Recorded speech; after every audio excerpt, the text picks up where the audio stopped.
Le président de la République a écouté la position de chacun ici qui appartenait à ces groupes politiques, à ces partis politiques, et essaie de trouver une solution et éviter une dissolution qu'on considère comme probablement chaotique et destructrice à la fois pour nos institutions, pour notre économie, pour les Françaises et les Français. Donc chacun ici a pu amener ses positions, ses marqueurs.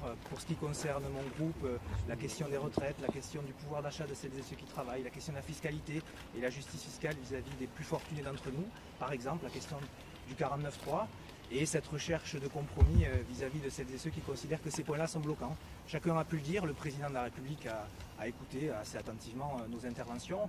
Il n'a pas voulu prendre la fonction du Premier ministre et rester le chef de l'État. Et considérant, si je dois résumer, que la Première ministre ou le Premier ministre qui va nommer dans les heures qui viennent, c'est ce qu'il nous a dit, devra tenir compte de ces équilibres.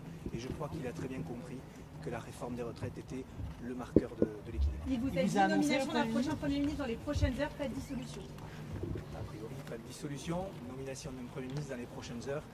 Le 49.3 est sur la table, la question des retraites est également. D'un nouveau Premier ministre?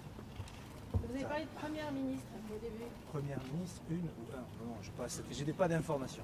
Est-ce qu'il renommera Sébastien Lecornu? Je ne sais pas, aucune idée. Il vous a pas soumis l'hypothèse Lecornu 2? Pas du tout. Il a éloigné officiellement l'option de dissolution? Il a annoncé qu'il nommerait un Premier ministre en fonction de ce que nous lui avons dit dans les prochaines heures.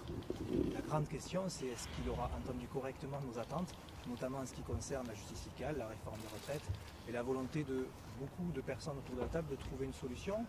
Après, il y a cette difficulté de l'élection présidentielle qui arrive avec beaucoup de personnes ici qui ont la volonté d'aller à cette élection et ce qui peut perturber les débats. Mais je crois que ici, les femmes et les hommes responsables politiques doivent faire preuve un petit peu de dépassement et essayer de faire en sorte qu'on apporte la stabilité à notre pays. Il en a grandement besoin. Voilà, L'hypothèse d'un gouvernement technique a-t-elle été évoquée?